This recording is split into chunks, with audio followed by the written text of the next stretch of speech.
मुख्यमंत्री आज है, मुख्यमंत्री कल नहीं है। मंत्रिमंडल आज है, मंत्रिमंडल कल नहीं है। कोई इस कुर्सी पर परमानेंट नहीं आया, लेकिन प्रदेश का हित परमानेंट है। प्रदेश के हित में अगर ये पैसा आता रहेगा तो हर जगह सड़कें बनेंगी, पुल बनेंगे, हॉस्पिटल खुलेंगे, अच्छे संस्थान बनेंगे, क्वालिटी एजुकेशन जाएगी। इन सब चीज़ों की दिशा में सोचने की जरूरत है। हमने वित्तीय अनुशासन के माध्यम से हिमाचल प्रदेश की अर्थव्यवस्था को दिशा दी है। हिमाचल प्रदेश की अर्थव्यवस्था को जब हमने दिशा दी तो हमने कई फैसले किए हैं।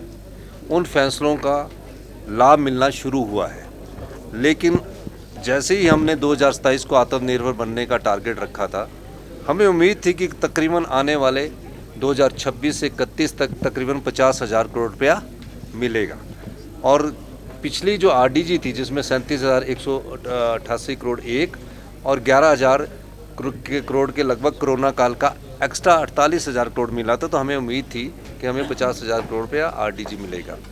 भारतीय जनता पार्टी का बार बार कहना कि 17 राज्यों की बंद की है, ये बात जायज़ नहीं है।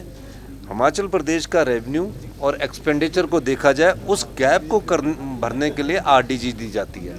हिमाचल प्रदेश को कभी भी रेवेन्यू सरप्लस की दृष्टि से नहीं आंका गया था। तो इस दृष्टिकोण से हिमाचल प्रदेश हिली स्टेट होने के बावजूद हमें उसका नुकसान हुआ है, और ये नुकसान सरकार को नहीं हुआ, ये हिमाचल प्रदेश की जनता को हुआ है।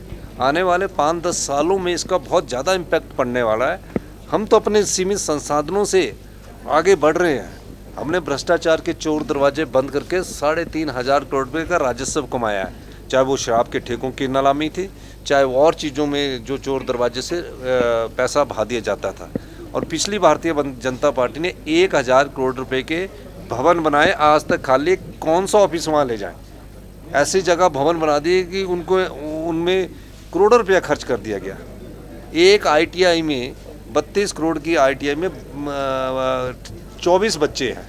मैंने कहा इन 24 बच्चों को तो हम फेलोशिप भी दे देते, 5,000 रुपया किराया देते और अच्छी आईटीआई में पढ़ने का मौका देते तो भी पढ़ते। तो हमें संस्थान खोलने से अच्छा उसकी क्वालिटी पर जाना चाहिए। इस प्रकार संपदा को लुटाया गया है। अब हमने कहा है, हमने किस तरह हिमाचल प्रदेश को आर्थिक हालात से बाहर निकालकर एक नई दिशा में आगे बढ़े हैं। हम चाहते हैं कि इस आरडीजी को अभी जो पार्लियामेंट में ले हुई है, उससे पहले हम सब लोग एक सहमति बनाएं और सहमति बना के देश के प्रधानमंत्री से मिलने जाए। इस दिशा में मैं कार्य कर रहा हूँ। मैं सब जनता का सहयोग चाहता हूँ। मुख्यमंत्री आज है, मुख्यमंत्री कल नहीं है। मंत्रिमंडल आज है, मंत्रिमंडल कल नहीं है। कोई इस कुर्सी पर परमानेंट नहीं आया, लेकिन प्रदेश का हित परमानेंट है। प्रदेश के हित में अगर ये पैसा आता रहेगा तो हर जगह सड़कें बनेंगी, पुल बनेंगे, हॉस्पिटल खुलेंगे, अच्छे संस्थान बनेंगे, क्वालिटी एजुकेशन जाएगी। इन सब चीज़ों की दिशा में सोचने की ज़रूरत है। इसलिए मैंने भारतीय जनता पार्टी से फिर अनुरोध करता हूं, उनके विधायकों से। वो वैसे कुछ विधायकों ने कहा है कि कल हम आएंगे, अगर कल नहीं आएंगे तो जो हमारे जयराम ठाकुर जी से हम सर्वदलीय बैठक में उन्हें बुलाने का प्रयास करेंगे। अब जैसे ही देश के प्रधानमंत्री जी से समय मिलेगा, मैं इन सबको बोलूँगा कि आप चलिए। लेकिन अगर ये सब लोग नड्डा जी के नेतृत्व में भी चलने को तैयार है तो हम उसमें भी चलने को तैयार हैं। हमें तो आरडीजी लेनी है। ग्रांट्स तो स्पेशल के आरडीजी मिल जाएगी, तो वो ये अधिकार है। आर्टिकल 275/1 का ये एक अधिकार दिया गया है। और दुख की बात है कि 15th फाइनेंस कमीशन ने जिन पैरामीटर्स पर हमें आरडीजी दी थी, उन पैरामीटर के बड़ी स्टेटों के साथ हमारी आरडीजी को नापा गया। ये दुख की बात है। 4 करोड़ रुपए की एप्पल इकॉनमी है। एप्पल इकॉनमी में इस प्रकार से एक्सपोर्ट ड्यूटी को कम करना हिमाचल प्रदेश के बागबानों के हितों पर चोट की गई है। इंपोर्ट ड्यूटी पर जो 50% से 25% की कटौती की गई है, एप्पल के बागबानों पर, उनके हितों पर कुठाराघात है।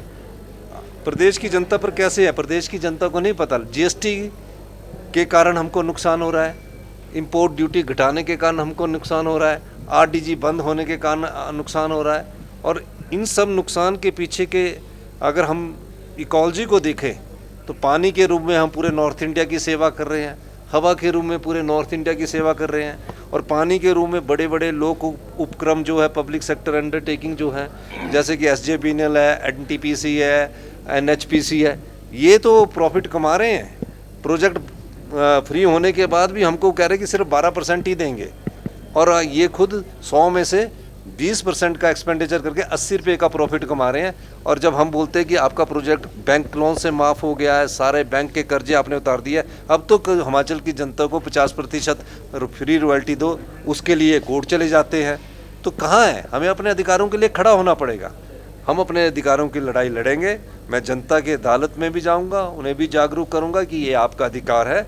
और आपका अधिकार का मतलब ये है कि आपके लिए जो योजनाएं लेकर हम आते हैं उसमें इन योजनाओं में धन लगाया जाता है। ये मैं आने वाले समय में कहूँगा। बहुत बहुत धन्यवाद।